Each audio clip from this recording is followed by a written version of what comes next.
Well, so we begin the episode today. Of course, we're going to talk about Willow Saliba and Steffi Mavdidi, who plays for Montpellier, who's an ex-Arsenal forward. He's got some advice on Saliba to Mikel Arteta. He says he's hands down one of the best defenders in the league, hands down. I think he'll walk back into the Arsenal team next season. When I played Arsenal against him last year, I thought, how is this guy not playing at Arsenal? He's one of the best centre backs I've faced. Everyone can talk about Marquinhos, Thiago Silva, Jerome Boateng, but he's up there. I'm an Arsenal fan too, and playing against Saliba, I thought we've got a very decent defender here. I'm just waiting for him to come to Arsenal, man. Moving on, so Jack Wilshere shared an image with Tierney on his Instagram stories with the caption, "My boy, proper player," to which Tierney reposted that on his saying that pleasure training with you, my man. Tierney shared that on his Instagram stories. So that, ladies and gentlemen, well, a brotherhood is brewing up between Tierney and, of course, Jack Wilshere.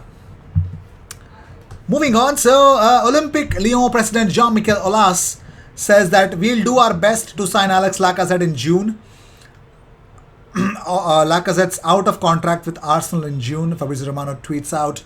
We've always remained in contact with him, according to Olympique Lyon director Ponso, who confirmed this, that yes, they will be going back for Alex Lacazette in the market. So, but the bigger question is, do you know why Arsenal did not sign Alex Ishaq? I mean, of course, it was a pretty obvious reason why they should not have had in the first place. So, Athletic have an answer to this. They say that the striker's release clause was deemed to be over his true market value and therefore not triggered. Athletic have an answer. Probably they had the conversation, as we all know from Canary Leaks. AFC Bell and Athletic have direct contact with Richard Garlick. Probably that's where the information is relayed from, if you see, the Arsenal context of the game. So that is that, ladies and gentlemen. That's the big reason why Arsenal did not sign Alex Ishaq. Probably his value was a little bit overhyped. I mean, why not? It could be the case. Before going into what Jack Wilshere said, first let's talk about what Ian Wright thinks on Nicola Pepe. He says, up to this point, Arteta has not used Pepe in any way. That makes me think he's got love for Pepe. I think Pepe might be in a last chance saloon with the amount of games he has not played. Yeah, I believe so. I believe so as well. So let's talk about Aubameyang. Aubameyang, after joining Barcelona, says, I'm very happy to be here and can't wait to get out on the pitch. In the end, it was done. It was a very hard day. But in the end, I'm here, eager and very happy. It's one of the largest clubs in the world. And it's an honor for me to be here. That's why I signed for Barcelona. I'm really proud and happy to be here. My main goal is to help the team and give everything I can to bring the team back into the Champions League. I'm just happy to be here and I will try to give everything. Yep. Well, let's talk about Jack Wilshere, what he thinks about Saka and Emil Smith-Rowe. He says, a lot of time you see a young player come in, have a good game, 3 or 4 good games, maybe 1 or 2 bad games, but with Emil and Saka, it seems to be they're doing it week in, week out. They're making the right decisions all the time. Talking about Martinelli, he says, but the one who I really like and I think he's going to be top is Martinelli. I think what the manager has done with him, he has been genius as well. When I first went, he was training, coming on, not playing much, but training really well. I was thinking, he's going to get the chance here. And he eventually got his chance and he's been brilliant. He was the player of the month and he's been brilliant and he trains like that every day as well. So Jack Wilshere has given us a reason that, of course, we always believed in Martinelli. So Jack Wilshere says, believe in Martinelli. Wilshere, on being back at Arsenal, says, Arsenal is home for me. I remember when I was last time and one of the old players, I won't say his name because I don't think it's fair, said to me, you don't realize how good Arsenal is until you leave and what a family it is. And then I left and I realized he was right. Talking about more stuff, Wilshere says, but one thing as well is the family values.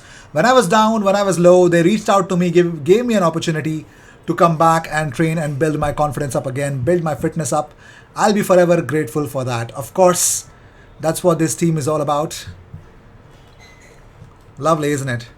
Moving on, let's talk about Alex Ishaq. Now, Ishaq has given his reasons why he was in London, what exactly happened before the transfer window closed. So Ishaq says, you already know it. It was to spend our free time. It was a private life, and there is not much more to say about that. Talking about the interest from Arsenal, Ishaq says, I'm not talking about other clubs. I am a Real player. I work here and this is my club. My work is inside the field. And as I told you before, there are other people who work on things on the outside. You can never be sure of anything. As I always say, you never know what can happen in football. But in the end, I'm here, happy and nothing more. So it's pretty much clear. Ishaq is happy at Real Sociedad. He doesn't know or he doesn't want to say much about the future because apparently that's it. That's what it is. That's exactly what it is, what he said. Moving on, so Fiorentina chief executive Joe Barone has criticized Dusan Vlahovic and his agent for the way he went to Juventus. He says, my managers went to England to deal with foreign clubs, but Vlahovic's camp always said no. They probably had already an agreement with Juventus and perhaps even as a free agent. His agents had the intention of expiring and ruining Fiorentina, as is often happening now. They wanted to make themselves rich on our skin. Alright, someone's definitely not happy. Moving on, I think we just read half a quote on Nicola Pepe, so we're going to talk about Nicola Pepe again.